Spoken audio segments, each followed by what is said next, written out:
Welcome. All story enthusiasts, take a break from your busy day and enjoy a tale about the importance of respecting others' boundaries. We're starting now. Svetlana Miller squeezed the last drops of hair dye from the tube, careful not to stain her kitchen table.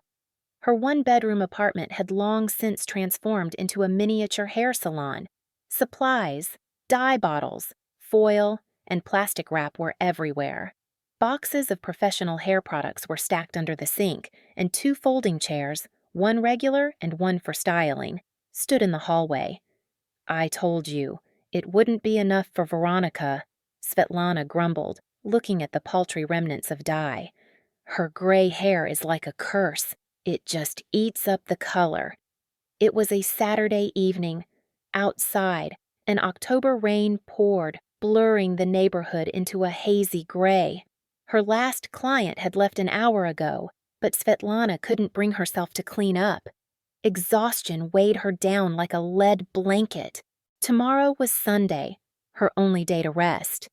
Suddenly, the sound of the front door opening made her wince. Her husband, Mark, was home from his company party earlier than she expected. "Hey, baby." He tossed his jacket towards the coat rack, missed, but didn't bother to pick it up. "What are you going to feed your hungry husband?" Svetlana sighed. Mark, a middle manager at a retail company, had two distinguishing traits: he was always hungry, and he never noticed her exhaustion. "Can't you see I just finished working?" she asked. "Order a pizza, or warm up yesterday's stew." "Oh, here we go with your feminist stuff again." Mark plopped onto the couch, pulling out his smartphone. "Work, career, now, my mom." "Your mom." Svetlana cut him off, gathering her tools into a case. "She called 3 times today, asking how much I made and telling me to get a job as an administrator at the Curl Salon. She knows the director from her gym class." This was a constant refrain. Valentina, Mark's mother, a former school principal and now an active retiree, considered a hairdresser's profession beneath her daughter-in-law, who had a degree in economics. The fact that Svetlana, at 32, earned more than her manager son particularly irritated her mother-in-law. "But Mom's right," Mark said. "Stability, a set schedule, paid vacation, not this self-employment thing." He uttered the last word as if it were a shameful disease. Svetlana remained silent. She had no energy to argue. After 8 back-to-back clients, 8 hours on her feet without a lunch break, all she wanted was to lie down and not move. She washed her tools, packed everything into her professional case, and trudged to the bathroom. Her hands were red and cracked from the chemicals. The cream, which she couldn't afford herself but bought for her clients, helped a little. 3 more months, Svetlana thought, looking at her drawn face and dark circles under her eyes in the mirror. 3 more months, and I'll have $1 million. The dream of her own salon hadn't appeared overnight. At first, Svetlana just worked part-time in college, doing hair and light makeup. Then she learned coloring, took courses, and started taking clients at home. Her first clients were friends, their acquaintances, and neighbors. 3 years ago, when the publishing house where she worked as an accountant went bankrupt, her home business became her primary source of income, and then Svetlana realized she wanted more her own salon. A team, a brand, a place where she could create without the endless cooking for her husband and her mother-in-law's constant advice. "I've saved almost $1 million, she told Mark over dinner on their wedding anniversary. "I want to open a small salon, but it'll be my own." Her husband choked on his chicken cutlet. "$1 million what? Are you stashing money away?" "These aren't stashes, Mark. This is my earned money that I've been saving for my business." "I thought you were saving for a fur coat or a vacation for us," he drawled, wiping his mouth with a napkin. "A salon. Seriously, do you know how much trouble that is? Rent, taxes, employees. You'll go broke in 6 months." "I've calculated everything. There's a great option, a basement space in a 9-story building on River Street. It's cheap. All utilities are connected, and there's good foot traffic." "A basement?" Mark snorted, burying his face in his phone again. Great. A prestigious salon in a tiny basement. Maybe you should open it in a sewer manhole. It'd be even cheaper. Svetlana clenched her teeth. This was exactly the reaction she expected. Mark had always been a skeptic, a slacker, someone who did nothing himself and hindered others. This is temporary. It's the first step. Then there will be expansion. Yeah, right. Like I believe you. He reached for the wine bottle. Let's just drink to us, instead of discussing these fantasies. Mark's mother found out about Svetlana's plans the next day. Of course. Mark couldn't resist complaining to his mom about his wife's craziness. Svetlana, dear. Valentina appeared at the door with a container of pies that Svetlana couldn't stand. Is it true you want to throw money away on some salon? Hello, Valentina. Svetlana tried to smile. I'm not throwing it away. I'm investing. Investing? She says. Valentina walked into the kitchen, opening cabinets like she owned the place, looking for a plate. Do you know how many businesses fail in their first year 80%? That's the statistics. Only 20% survive and grow. I'll be in that 20%, Svetlana countered, taking the container. You're full of self-confidence. Valentina pursed her lips. And if it doesn't work out, you'll be wasting family money. These are my personal savings. Oh, personal and family is no longer a priority for you, Mark says. She wanted a fur coat. That's what I understand. But a basement hair salon, that's just foolishness. Ordinary female foolishness. Valentina talked nonstop, listing all possible failures inspections, fines, theft, competition, seasonality, crisis. Svetlana silently made tea, knowing it was useless to argue. In short, her mother-in-law summarized, pushing away her empty cup. You're still young and foolish. Believe my experience, bankruptcy is guaranteed. And it's better to invest the money in an apartment. Look, there's a 3-bedroom apartment for sale next to us. We could help you and Mark with a down payment, plus your $1 million, and you'd live right next door, like a family. Ah, so that's it. Svetlana smirked. Her mother-in-law wanted to get them closer to control her every move. And the money, of course. Thanks for the advice, Valentina, she said. I'll think about it. But the decision had already been made. The 500-square-foot basement space came to her at a surprisingly low price. The owner, an elderly Armenian man, had rented it out as a warehouse, but the last tenant moved out due to dampness. Svetlana negotiated 2 months of free rent to do renovations. Mark, of course, refused to help. Your idea, you deal with it. And Valentina began spreading rumors among the neighbors, saying her daughter-in-law was squandering family money on a meaningless project. Svetlana ignored them. She hired a construction crew, got discounts on materials, drove to hardware stores herself for everything, drew design plans late into the night, rushed to the site in the morning, and continued taking clients at home during the day. Are you crazy? Mark would say when she came home late, her eyes red from exhaustion. Why do you need all this? Because I want to grow, she'd reply. I want more than just living paycheck to paycheck. So, I don't provide you with a decent living, Mark would flare up. I'm a bad provider. Another argument would begin. Svetlana was tired of arguing. She just did her job.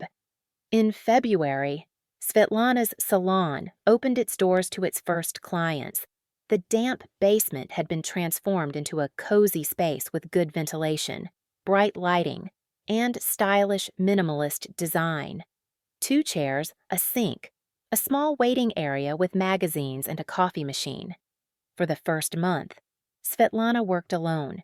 She mopped floors, took clients, ordered supplies, managed social media, and answered calls. Her hands cracked from chemicals. Her back ached from endless bending over sinks. She came home and collapsed from exhaustion, only to get up again at 6 a.m. to prepare everything for opening. Gradually, She gained regular clients. Word of mouth worked. Many followed her from her home practice and brought friends and relatives. It's temporary. Mark would shake his head when she celebrated her first profits. Novelty attracts people, but then they'll all leave. It won't last long. Not at all, her mother-in-law echoed, peeking into the salon with a forced smile. In a crisis, people cut back on beauty first? But the clients didn't scatter. On the contrary, there were more of them. Soon, Svetlana realized she couldn't manage alone and hired another stylist, Victoria, an experienced colorist with a good client base. A month later, a manicurist named Elena joined, taking the corner table by the window. The salon hummed like a beehive. Svetlana could finally breathe a little easier. Now she didn't have to juggle everything at once. Profits grew, and she began saving for expansion. She started coming home earlier, sometimes even managing to cook dinner. Mark warmed up and stopped grumbling about her mysterious business. Even her mother-in-law changed her tune. Now, instead of predicting impending bankruptcy, she'd ask, "How's your little salon doing?" Honey, Svetlana felt as if the hardest part was behind her. She had endured financial struggles, the distrust of loved ones, and grueling work without days off. Now, only growth awaited her. She didn't know that the real trials were still ahead, and that betrayal would come from the most unexpected quarter. A year after the salon opened, Svetlana no longer recalled how she had suffocated from doubt and exhaustion. Her brainchild was growing and thriving. 2 shifts of stylists served a steady stream of clients from morning to evening, and popular procedures were booked 2 weeks in advance. "We're cramped, Vicky," Svetlana said, looking at her administrator, who was struggling to squeeze another regular client into the appointment book. "We need to expand." Victoria, who had transitioned from a regular stylist to Svetlana's administrator and right-hand woman, nodded. "It's about time. The girls are practically elbowing each other, and Ksenia's massage table is in the storage room because there's no room in the main area anymore." Svetlana looked around the salon, her small basement kingdom. Every inch of the space was imbued with her energy, her will, and her perseverance. She had meticulously planned every detail, chosen the materials, colors, and layout. But now it was time to move forward. "I'll look for a new space," she decided. Not a basement. A proper first-floor space with display windows and nearby parking. "Can we afford it financially?" Victoria was not only a good administrator, but also a pragmatic person. "Rent on the first floor will be much more expensive." "We can?" Svetlana nodded confidently. "I've been saving for expansion for a year, and the bank promised a loan with good interest rates. We have an excellent credit history and stable profits." On her way home, Svetlana dreamed of her new salon. It would be spacious and bright, with panoramic windows and a stylish sign. A cosmetology room, a massage area, a hair salon, a separate space for manicures and pedicures, maybe even a small coffee shop for clients. Her thoughts were interrupted by a call. Her mother-in-law's name appeared on the screen. "Good evening, Valentina," Svetlana answered, trying to sound neutral. "Svetlana." Her mother-in-law's voice was suspiciously sweet. "Are you coming for dinner tonight? I made your favorite cabbage pies." Svetlana suppressed a sigh. She never cared for Valentina's dry, bland pies with their tough filling, but her mother-in-law firmly believed that her daughter-in-law adored her culinary talents. "I'm sorry, I can't tonight. I have a meeting with the banker about a loan." "A loan." Valentina's voice showed signs of alarm. "Are you borrowing money? Do you have problems? Mark said everything was going well for you." "Everything's great." Svetlana tried to sound calm.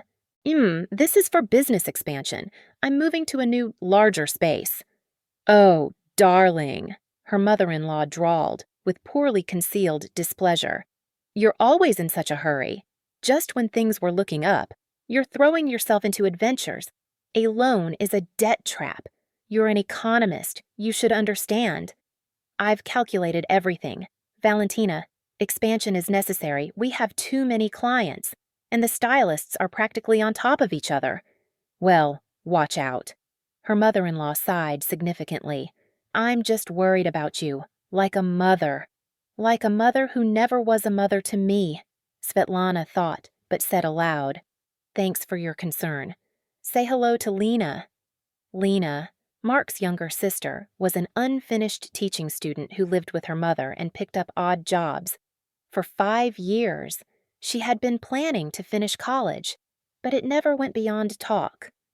Lena's worried too, her mother-in-law cooed. She says you've disappeared completely into work.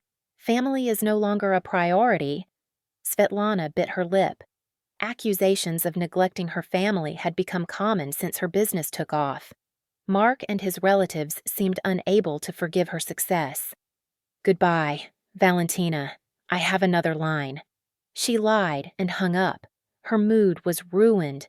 Instead of rejoicing at the upcoming expansion, Svetlana once again felt guilty, as if her success was a crime against her family. Mark reacted to the news of the salon's relocation with surprising calm. He sat on the couch, scrolling through his phone, and merely shrugged. Your business. As long as there's enough money for life. There will be, Svetlana nodded. We have good prospects. If everything goes as planned, we'll recoup our investment in a year and reach a new level of profit. Uh-huh. Her husband yawned, not looking up from the screen. Listen, the guys and I are having a barbecue on Saturday. You don't mind. Do you? Svetlana sighed. And that was all his interest in her life, her dreams, and her plans. Mark didn't ask about the new space, the loan, or how she felt about such a significant step. Just, and talk about a barbecue. Of course, I don't mind, she replied, turning away to hide her disappointment. I'll probably go look at the new space on Saturday. My realtor sent me a great option on Star Street. Star Street. Mark chuckled, still looking at his phone. Of course. You're a star businesswoman now. Just don't get too big for your britches. It was a typical jab, but in her husband's voice, Svetlana detected something new. Envy, irritation. She couldn't pinpoint it, but she felt a growing chasm between them, and the more successful her business became, the wider that chasm grew. The new space was exactly as she had dreamed, a bright corner unit on the first floor of a residential complex with a separate entrance and large windows. Freshly renovated, good ventilation, all utilities in order, and the price was high, but perfectly reasonable for the market. I'll take it, Svetlana told the realtor after a 10-minute tour. When can we sign the contract? The owner is ready as early as tomorrow. He smiled. But I'd advise you to show the documents to a lawyer. Of course. Svetlana nodded. I have a good specialist? She already imagined how she would transform this space. Soft beige walls, dark wood, seafoam-colored armchairs, plasma screens playing soothing music, aromatherapy diffusers with lavender and mint, a paradise for clients, and a power place for herself. The relocation took 2 months. First, renovations, then equipment purchases, moving old furniture, hiring new employees. Svetlana worked tirelessly, controlling every detail. She wanted everything to be perfect. On the opening day of the renovated salon, a line formed at the doors of Svetlana's salon. Some regular clients came with flowers and gifts. Journalists from the local newspaper took photos for an article about the young businesswoman who had conquered the district's beauty industry. I'm so proud of you, Victoria said, weaving through the crowd with a tray of champagne. You did the impossible. Svetlana smiled, accepting congratulations. But deep down, she felt a strange emptiness. Mark hadn't come. Meeting at work, you understand, he'd said. Her mother-in-law sent a dry message. Congratulations on the opening. Hope you don't go bankrupt with such high rent. Only later that evening, when the main wave of guests had subsided, did Svetlana see a familiar figure at the door. Valentina, dressed in her best eggplant-colored dress, entered the salon arm in arm with her neighbor, Zenaida. "And here's our businesswoman," Valentina announced loudly, heading towards Svetlana. "Zina, just look how beautiful, and my clever daughter-in-law did it all herself." "Well, of course. I helped with advice. She wouldn't have managed without me." Svetlana almost choked on her champagne. Advice. Valentina hadn't said a single kind word about the salon since its opening, only criticism, predictions of failure, and endless reproaches. Yes, yes. Valentina always believed in my potential. Svetlana smiled reservedly, looking her mother-in-law directly in the eye. Especially when she said I'd go broke in 6 months. Zenaida cleared her throat nervously, but Valentina didn't even bat an eye. "Oh, darling," she chirped, hugging her daughter-in-law. "I was just worried. A mother always worries about her children. And you're a good girl. You proved that my faith in you wasn't misplaced." Svetlana mentally counted to 10. Arguing was pointless. Valentina would never admit she was wrong. "Thanks for coming," she said, pulling away from the suffocating embrace. "Excuse me, I need to attend to other guests." All evening, Valentina walked around the salon, telling anyone who would listen how she had supported her daughter-in-law during the difficult times of the business's establishment, how she had given valuable management advice, suggested equipment, and even helped with the first clients. "She wouldn't have managed without me," Valentina repeated, accepting compliments for having such a talented daughter-in-law. "I always said, the main thing is proper mentorship." Svetlana listened to these fables out of the corner of her ear, marveling at humanity's ability to rewrite history in its favor. But she didn't want to openly conflict on opening day. Let her mother-in-law indulge her ego. The main thing was that the salon was working and growing. Late that evening, when the last guests had left and the staff were cleaning up, Mark walked into the salon. He surveyed the space with an appraising look and whistled. "Wow, this is cool, baby." "I imagined something impressive, but this is really top-notch." "Thanks." Svetlana smiled wearily. "Too bad you couldn't come earlier." "You know how Michael is." Mark grimaced. "He dragged the meeting on until late. I barely managed to get away, but I'm glad I made it, at least for the end. Mom says it was a full house." "Yeah, a lot of people came." Svetlana nodded. "By the way, your mom was here too. She told everyone how she helped me with advice and support." Mark grunted. "Well, you know Mom. She likes to be the center of attention, but that doesn't change anything. This is your salon and your achievement." Svetlana looked at her husband in surprise. For the first time in a long time, he acknowledged her accomplishment without sarcasm or hidden resentment. "Thank you," she said softly. "That means a lot to me." "Listen, what if we celebrate?" Mark suddenly suggested. "I booked a table at the El Dorado. We can make it if we leave right now." The El Dorado was the most expensive restaurant in town. Mark had never taken her there before. Not a king's business to overpay for showing off. He'd always said. "Are you serious?" Svetlana didn't hide her surprise. "What about senseless spending on fancy places?" "Today's a special occasion." Mark put his arm around her shoulders. "My wife has become a true businesswoman. We need to celebrate in style."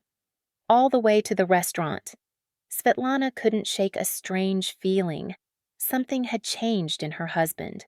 He was unusually attentive, interested in the details of the renovation, and asked about her future plans, as if he were truly seeing her business for the first time.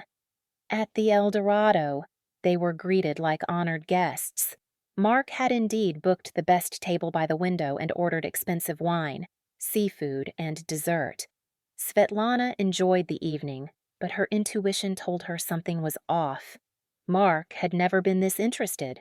To your success. He raised his wine glass. And to our future. To our future, Svetlana echoed, taking a sip. It was only at home, as they were getting ready for bed, that Mark casually asked, "So, how much is your salon worth now if you decided to sell it? I mean," Svetlana froze, toothbrush in her mouth. So that was it, the interest, the compliments, the expensive restaurant. It was all about money. "I'm not going to sell it," she said, enunciating each word carefully. "Never."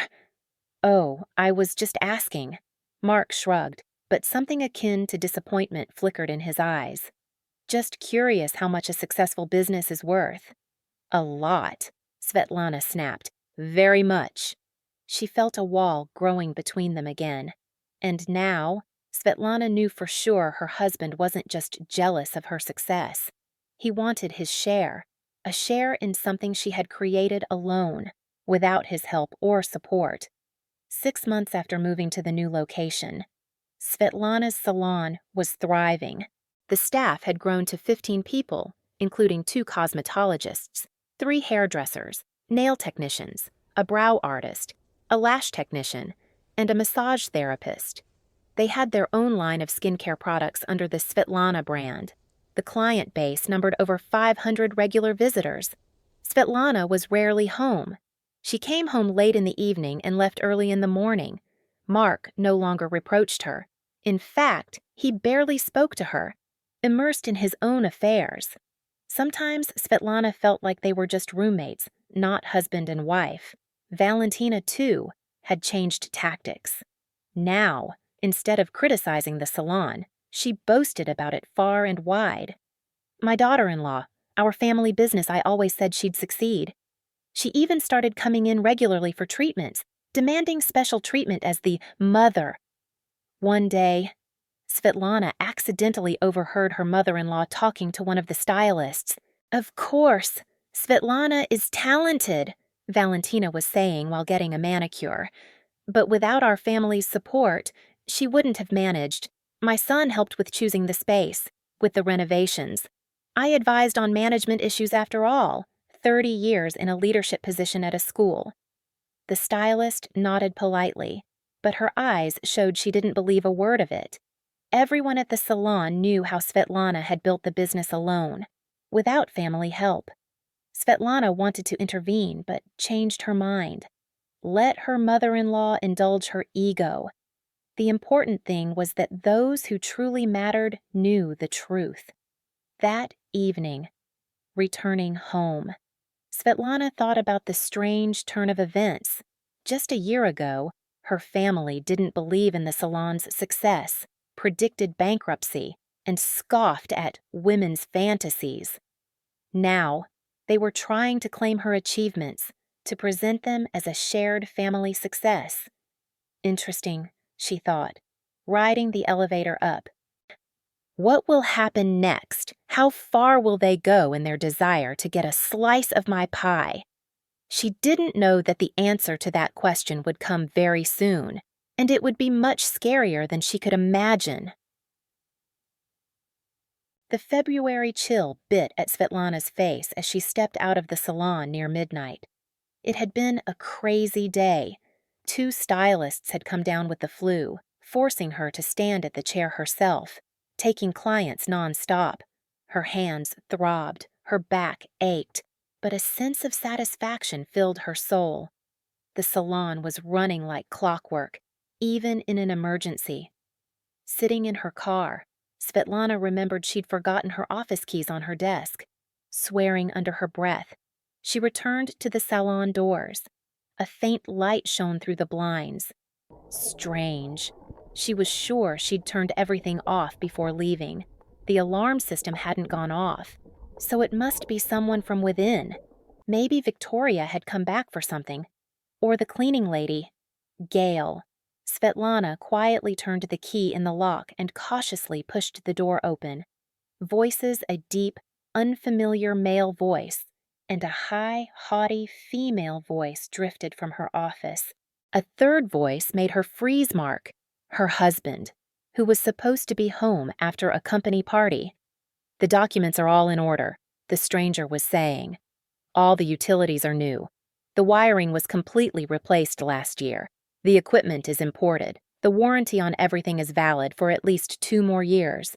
No investment required. Just walk in and start working," Mark chimed in. 500 clients in the database. All contacts in the CRM system. We even told the staff to stay, so there won't be any staffing problems. Svetlana silently moved closer. Through the slightly ajar office door, she saw a man in his 50s, impeccably dressed in an expensive suit, sitting in her chair. Next to him, a well-groomed woman with a perfect manicure and a severe bun sat, her tablet on the table. Mark nervously shifted his weight. And, on the edge of the sofa, Valentina, her mother-in-law, sat with the air of an owner. On the table lay familiar folders, salon documents that Svetlana had never shown anyone the business plan, financial reports, supplier contracts, floor plans. How had they gotten here? $12 million is a fair price, the woman said, flipping through something on her tablet. Considering the location, the popularity, and the profitability, I think, Mr. Smith, this is an excellent investment. This area is developing. In a year, there will be a shopping mall here. The client flow will only increase. Is the price final? The man asked, toying with an expensive pen. Or is there room for negotiation? I think we can discuss a discount, Mark interjected quickly. After all, we're interested in a quick deal. Of course, darling, Valentina chirped. We are reasonable people. And besides, I always told Svetlana she shouldn't spread herself too thin with this business. She already has so much work. A home, a family, and then all this stress, all this responsibility. Svetlana felt her blood pounding in her temples. Betrayal. This was betrayal. Her husband and her mother-in-law, behind her back, were trying to sell her business, her brainchild, her dream, her future. And where is the owner herself? The man inquired. I'd like to speak with her directly.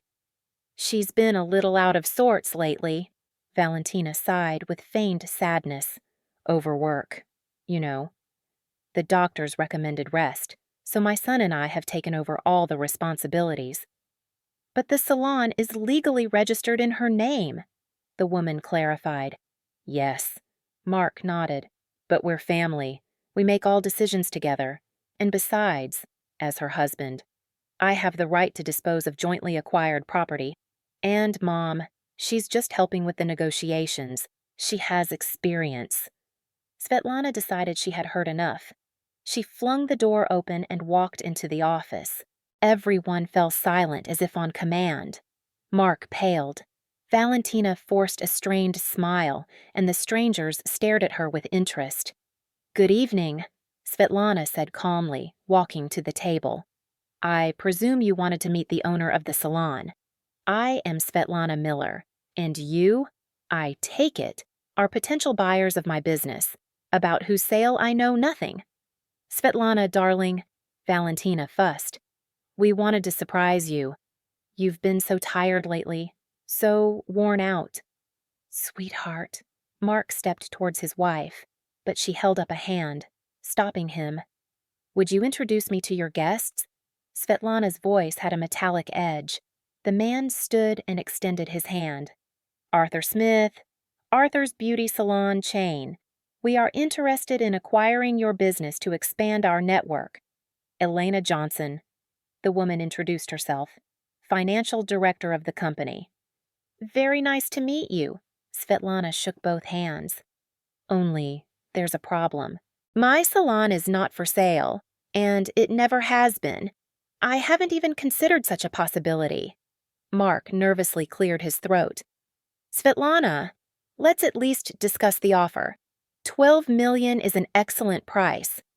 We're all adults here, Valentina intervened, and we should make decisions with our heads, not emotions.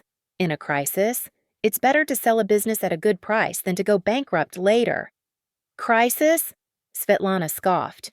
We have a 15% monthly profit increase. What crisis? Even so, her mother-in-law chimed in. Now is the time to sell. While everything is good, later, it might get worse. Arthur Smith watched the exchange intently, tapping his pen on the table. Elena Johnson quickly typed something on her tablet. Forgive me for interfering in a family discussion, Smith finally said. But it seems we've been misled. We were told the owner was ready to sell the business and was just waiting for a worthy offer. You were deceived, Svetlana snapped. I am not selling the salon. Not now, not in the future.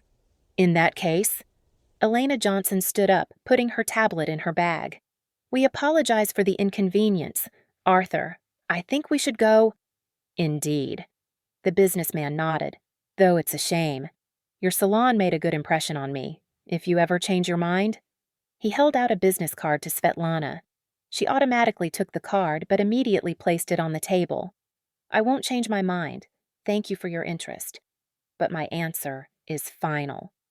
When the door closed behind the visitors, a heavy silence fell in the office. Svetlana looked at her husband and mother-in-law, trying to control the rage bubbling inside her. How dare you? Her voice trembled with suppressed anger. How could you, behind my back, try to sell my business? Svetlana, you don't understand. Mark took a step towards her.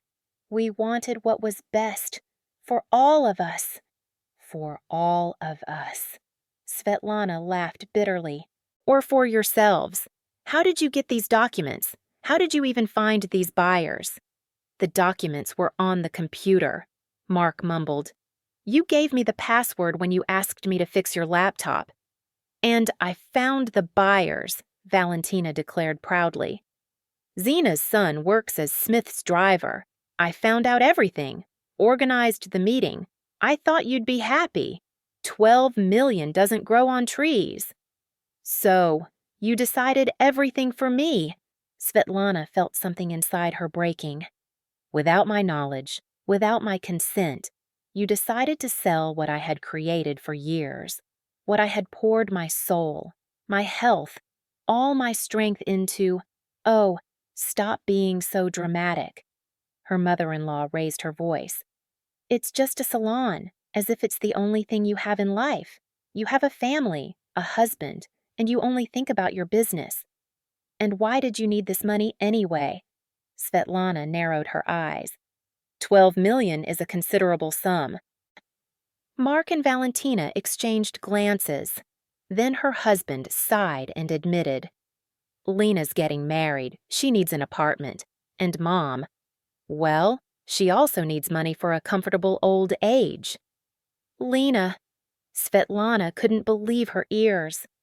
Your sister, who couldn't finish college in 5 years, who changes boyfriends every 3 months, and for her, you decided to sell my business. Not just for her, Valentina chimed in. Mark needs money too. He has debts. Debts. Svetlana turned to her husband. What debts? Mark lowered his eyes.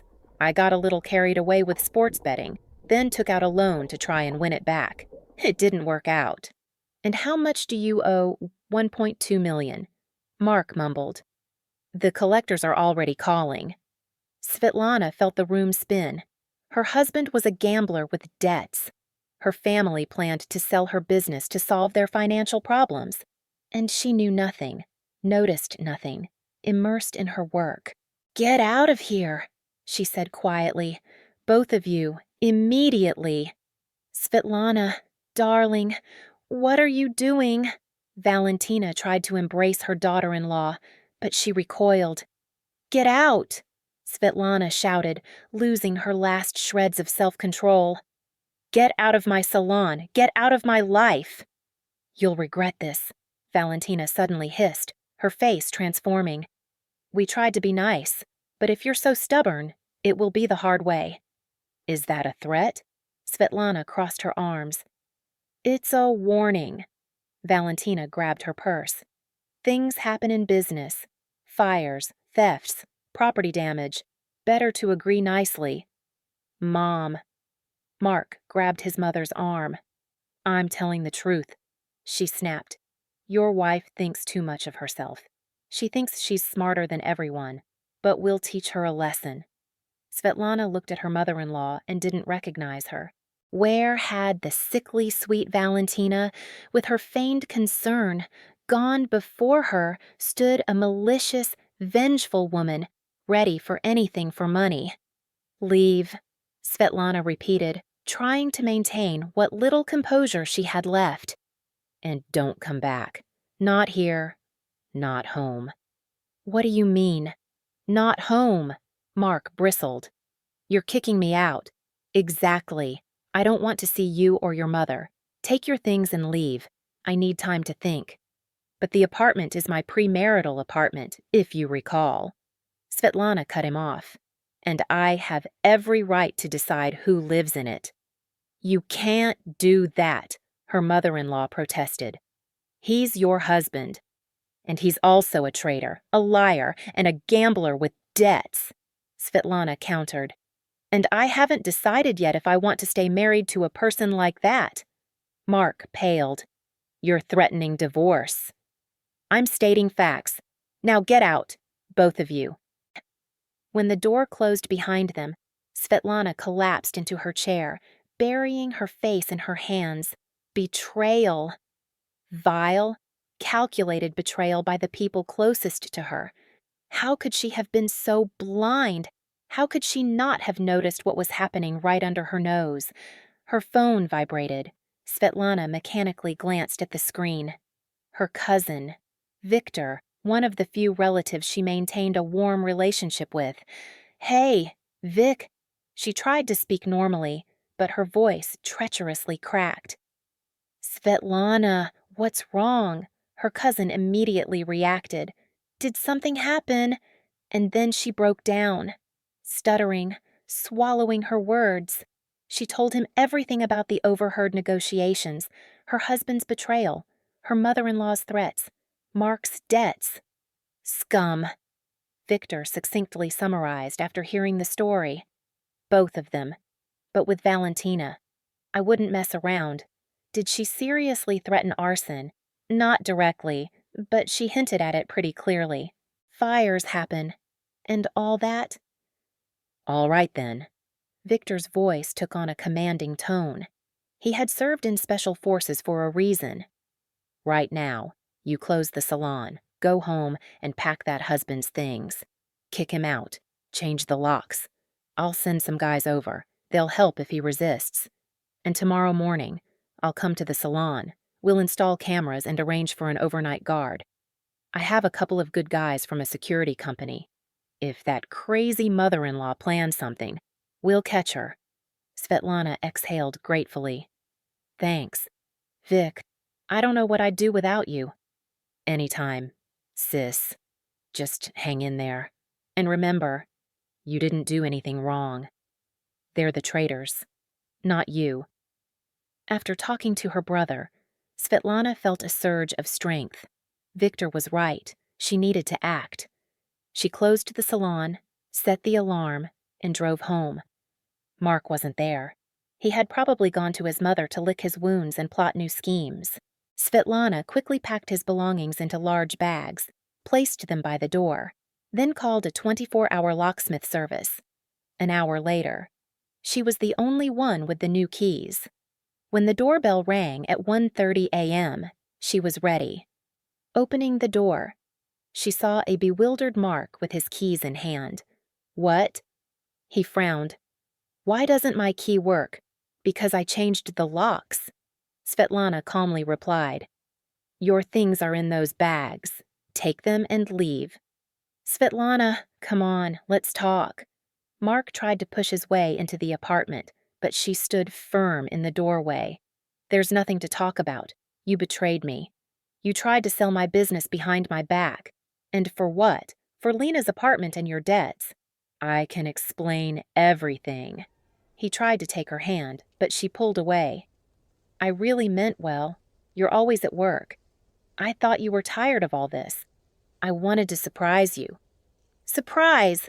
Svetlana laughed bitterly. Selling my business, which I've dedicated years to, that's a surprise to you.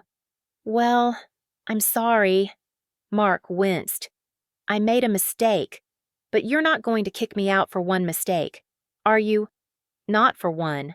For years of neglect, disrespect, indifference, for your debts that you didn't tell me about, for conspiring with your mother against me, for betrayal. Mark, for betrayal. He stood with his head down, and suddenly Svetlana realized she felt nothing for him anymore. No love, no hatred, just weariness and a desire to end this conversation quickly. Take your things and leave, she repeated. Your mom has a couch. You can stay there until you find your own place. Are you serious? Mark looked up at her as if he'd seen a ghost. You're throwing me out like a dog. No. Svetlana shook her head. I would never throw out a dog. Dogs are loyal, and you're not. She closed the door, ignoring his shouts and threats. Then she called Victor, and 15 minutes later, two of his comrades, sturdy guys with military bearing, were already downstairs. Mark, seeing them, grabbed his bags and hastily retreated. The next few days passed in a haze.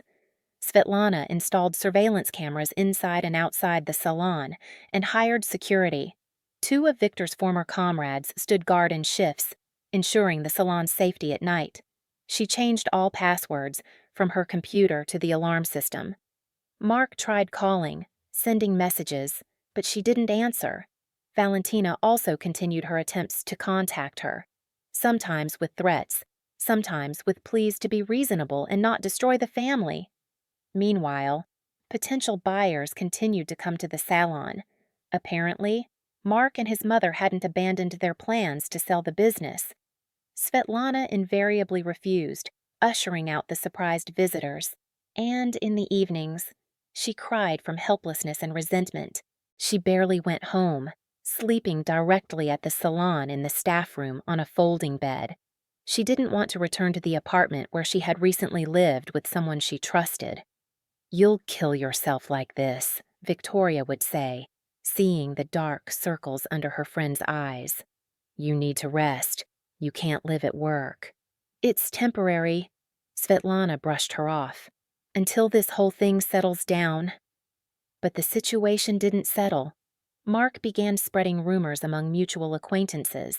He said his wife was going crazy, had kicked her husband out of the house, and was obsessed with her business.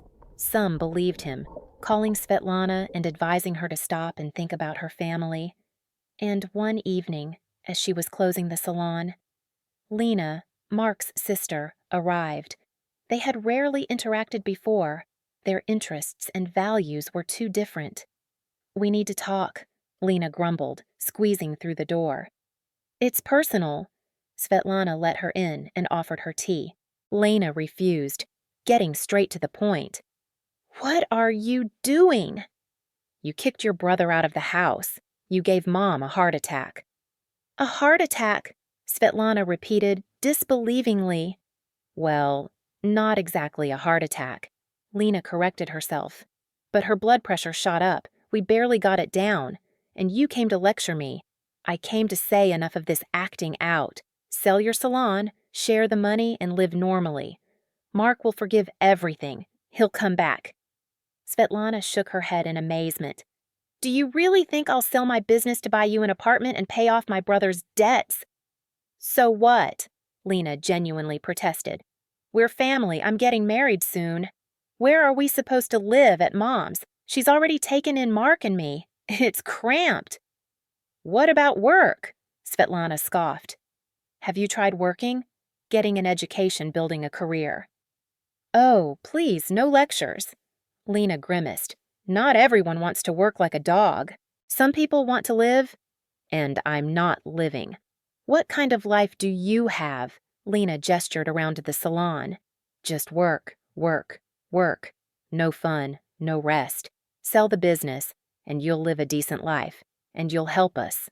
Svetlana sighed wearily. Lena, go home. I'm not selling the salon. Not now, not ever. Accept it and find other ways to solve your problems. You're an idiot, she sniffed, heading for the exit. Family means nothing to you, It's all about business. You'll regret it. Another threat. Svetlana shook her head. What a family. All of them, one after another, trying to scare her and make her dance to their tune. 2 days later, what she feared and expected simultaneously happened. It was early morning, around 5 a.m. Svetlana was sleeping in the salon's staff room when she was woken by a call from Victor. "Svetlana, we got her." Her brother's voice was tense. "Your mother-in-law," with a gas can. At the salon entrance, Svetlana shot up, instantly awake. "What, how?" "I was just pulling up to relieve Alex. I saw a figure sneaking from the parking lot, looked closer, and it was definitely your Valentina. Gas can in her hands, matches and a lighter sticking out of her pocket. Alex and I wrestled her down and called the police. She's at the station now, giving a statement." Oh my God. Svetlana pressed a hand to her mouth. "She really tried to burn the salon down." "Yes, she really did," Victor confirmed grimly. "It's all on camera, clear shots of her face, the can, everything. Plus, during the arrest, she was yelling that she'd teach that crazy girl a lesson and show her who's boss in the family. There are plenty of witnesses. The guys from the neighboring cafe were just coming on shift." At the police station, Svetlana was met by Captain Miller, a middle-aged man with the tired eyes of someone who had seen it all. "Svetlana Miller." He extended his hand. "Have a seat. Tea, coffee." "No, thank you." Svetlana sank into the chair, her knees trembling. "Where is she? Where's Valentina?" "In temporary holding." The captain opened a folder of documents. "On charges of attempted arson of a commercial property with intent to destroy property." It's a serious charge. Svetlana swallowed a lump in her throat. She really did it. I still can't believe it. "Unfortunately, yes." The captain turned the monitor towards her with the surveillance camera footage. "See for yourself." On the screen, Svetlana saw a knight recording Valentina, in a dark trench coat and hood, creeping towards the salon doors. In her hands was a gas can, clearly not empty. Her movements showed the container was heavy. Valentina looked around, then pulled something shiny from her pocket, a lighter. At that moment, two figures emerged from the darkness. A short struggle, and then Valentina was sitting on the asphalt, with Victor holding her arms. "This is the recording," the captain began. "I understand," Svetlana nodded. "It will be used as evidence in court." "Exactly. Did you have conflicts with Valentina?" Svetlana gave a bitter laugh. "Conflicts. She and her son, my husband, tried to sell my business without my knowledge. When I refused, the threats began. She explicitly said that things happen in business fires, thefts. I didn't think she would actually do it. But you prepared for such a turn of events." The captain nodded at the surveillance camera installation request form lying before him. "You did well." "My brother advised it," Svetlana admitted. "He works at a security agency after the army. He understands these things." "Valentina is giving her testimony," the captain continued. "She claims you destroyed her family, kicked her son out of the house, refused to help relatives financially. And this, despite their supposedly difficult situation." Svetlana shook her head. "They wanted me to sell the salon and give them the money, $12 million, for my sister-in-law's apartment to pay off my husband's debts, for my mother-in-law's comfortable retirement, and they planned to sell it without my knowledge." "I understand." The captain made a note in his notebook. "There will be more questions, but for now, your decision is key. Do you intend to file a complaint for attempted arson?" Svetlana closed her eyes for a second. Before her mind's eye flashed images her mother-in-law with a sickly, sweet smile, her husband contemptuously scoffing at her dreams, secret negotiations behind her back, threats, betrayal, and finally, that gas can, which could have destroyed everything she had built for years. "Yes," she said firmly, opening her eyes. I am filing a complaint, and I will insist on the maximum penalty. Mark burst into the salon late in the afternoon, as Svetlana was finishing up with her last client. His face was contorted with rage and fear. "What have you done?" he shouted, ignoring the surprised glances of the patrons. "Why did you put my mother behind bars?" Svetlana apologized to her client and led her husband into her office, closing the door firmly. "I didn't put your mother behind bars. Her own actions did," she said calmly. "Attempted arson is a criminal offense." "She wasn't going to burn it down." Mark clutched his head in despair. "She just wanted to scare you. It was a bluff." A bluff. Svetlana couldn't believe her ears. With a real gas can, matches, and a lighter, at 5 a.m. at the salon doors. What kind of bluff? Mark. She was going to destroy my business. "You don't understand." He shook his head. "Mom isn't like that. She wouldn't—" "I saw the camera footage. You can see it too. It's all perfectly clear." Mark sank into the chair, burying his face in his hands. "What will happen now? Will she get time?" "Most likely, yes." Svetlana nodded, and not a short sentence.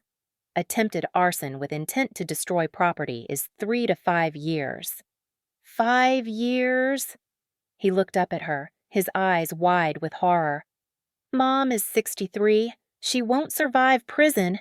"She should have thought about that before taking a gas can to my salon," Svetlana snapped. "And before threatening me, and before trying to sell my business. She had a choice at every step. She chose crime." "You can't do this to her." Mark's voice became pleading. "She's your husband's mother." "Ex-husband's," Svetlana corrected. "I filed for divorce this morning. The documents are already in court." Mark froze, looking at her as if he'd seen a ghost. "You're kidding." "Not at all. Our marriage ended the moment you decided to sell my business behind my back, when you chose your debts, your sister, and your mother over me and my dreams." "But we can fix everything." Mark sprang up, trying to grab her hands. "I was an idiot. I admit it. But I love you. I'll be lost without you." Svetlana stepped back. "You don't love me, Mark. You love the comfort I provide, stability, money, status, but not me." "That's not true," he almost screamed. "I really do love you. I just got confused." "Enough." She raised her hand, stopping the flow of words. "I don't believe you anymore. I'll never believe you. You betrayed me once. You'll betray me again." "What about your mother-in-law?" Mark abruptly changed his tone. "Are you really going to put her in jail?" "I'm not the judge." Svetlana shrugged. "The court will make the decision, but I will not withdraw my complaint, and I will testify against her." "Then you're a monster," Mark hissed, his face contorted with hatred. "A heartless person who only thinks about her own gain." "Really?" Svetlana scoffed. "Who tried to sell my business without my knowledge, who threatened me, who came with a gas can to my salon, who is the real heartless monster?" "Mark." He opened his mouth, closed it, opened it again, and found nothing to say. "Get out," Svetlana said wearily. "And don't come back. All further questions go through my lawyer." When the door closed behind Mark, Svetlana collapsed into the chair, her legs buckling. Betrayal. Cowardly, calculating betrayal by the people she considered closest. How could she have been so blind? How could she not have noticed what was happening right under her nose? Her phone vibrated. Svetlana mechanically glanced at the screen. Her cousin, Victor. "Sis, how are you?" Her brother's voice sounded worried. "Barely hanging on," Svetlana admitted. "Mark came. He asked me to withdraw the complaint against his mother." "And did you refuse?" "Yes, but doubts are gnawing at me. Maybe I really am too cruel." A pause on the other end. Then Victor said decisively, "Svetlana, you're not cruel. You're protecting yourself and your business. That woman came with gasoline to your business." Can you imagine what would have happened if we hadn't stopped her? Everything would have gone up in flames, the salon and the neighboring premises. And there could have been people there. Not to mention that you often sleep at the salon yourself. I understand, but no buts. Victor cut her off. She's a criminal and must be held accountable by law. After talking to her brother, Svetlana felt her resolve return. Victor was right. She wasn't just protecting a business, she was protecting her life, her future, her independence, and her mother-in-law had crossed a line beyond which forgiveness was impossible. The trial took place 2 months later. During that time, Valentina had been under house arrest. Her age and lack of prior convictions played a role. Mark bombarded Svetlana with messages and calls, begging her to relent, but she was unyielding. In the courtroom, Svetlana sat next to her lawyer, trying not to look at the defendant's bench where Valentina, gaunt and aged, feigned remorse. Mark and Lena sat in the front row, glaring at Svetlana. The evidence was irrefutable surveillance camera footage, witness testimonies, the accused's own confession, though she insisted she only wanted to scare her daughter-in-law, not burn down the salon. The expert's conclusion confirmed that the gas contained gasoline, volatile and flammable enough to destroy the entire building if ignited. When it was time to testify, Svetlana rose to the witness stand and, in a firm voice, recounted everything: the attempts to sell her business, her husband's betrayal, her mother-in-law's threats, the pressure from her family. Valentina repeatedly threatened me, she said, looking directly at the judge. She literally said, "All sorts of things happen in business fires, thefts, property damage. It's better to agree nicely." I took this as a direct threat and installed surveillance cameras. Unfortunately, my precaution proved not to be in vain. When she finished, a silence fell in the courtroom. Even Mark seemed stunned by the magnitude of the situation, seeing it from an outside perspective. Valentina, giving her testimony, tried to portray herself as a victim of circumstances. "I just wanted to bring my daughter-in-law to her senses. She destroyed our family, kicked her son out of the house, refused to help when we had difficulties. I knew the salon had cameras and security. I wasn't going to set anything on fire. I just wanted to scare her, make her reconsider." But her words sounded unconvincing against the material evidence: the gas can, the matches, the lighter. The trial lasted 3 days. On the 3rd day, the verdict was delivered: 5 years in a general regime penal colony. When the judge read the sentence, Valentina burst into tears. Lena buried her face in her hands, and Mark looked at Svetlana with such hatred that she felt uneasy. "Are you satisfied?" he hissed as she passed by after the session ended. "You got what you wanted. You put my mother in jail. I hope you choke on your salon." Svetlana stopped and looked at her ex-husband. Their divorce had been finalized a week prior. "I didn't want this. Mark, your mother did this with her actions, and you did it with your betrayal. I'm sorry it ended this way. Truly sorry." "Go to hell with your pity," he snarled and turned away. She walked out of the courthouse, feeling a strange emptiness. There was no joy, no satisfaction from victory, only weariness and bitterness from how low people she once considered family could fall. Life went on. Svetlana threw herself into work, expanding the salon, developing new services, training staff. Svetlana's salon became a true brand in the city. Clients booked appointments a month in advance. Competitors tried to poach stylists, offering astronomical salaries. 6 months after the trial, Svetlana leased the adjacent space and opened a school for aspiring stylists. Now, she not only provided services but also trained a new generation of hairdressers, makeup artists, and nail technicians. "You're just incredible," Victoria would say, watching their shared venture flourish. "After everything that happened, anyone else would have broken, but you only got stronger." "Not stronger." Svetlana shook her head. "I just finally understood that I can only rely on myself, and that's liberating."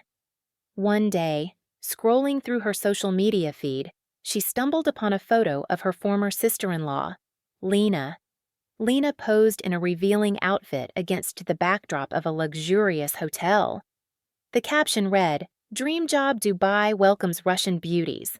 Svetlana smirked. After all the high-flown speeches about weddings and family values, Lena had chosen the easiest path. However, it was her choice. Just as Valentina had a choice to live honestly or break the law. Just as Mark had a choice to support his wife or betray her. That evening, closing the salon, Svetlana lingered at the entrance, looking at the sign with her own name. 3 years ago, she timidly dreamed of a small basement space where she could work at her leisure.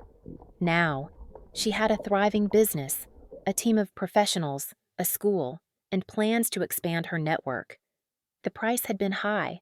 She had lost a family that, as it turned out, had never truly been her family, but she had gained confidence in herself, in her abilities, and in her future. Svetlana smiled and turned off the light. Tomorrow would be a new day, and she would meet it, as always, with her head held high, a strong woman who knows what she wants and won't let anyone stand in her way. In a family business, the family must be real. This was a lesson she had learned well, but if there isn't a real family, you can create one anew from like-minded people, friends, people who value and respect you for who you are, not for what they can get from you. And that was the most important lesson she took from this whole story.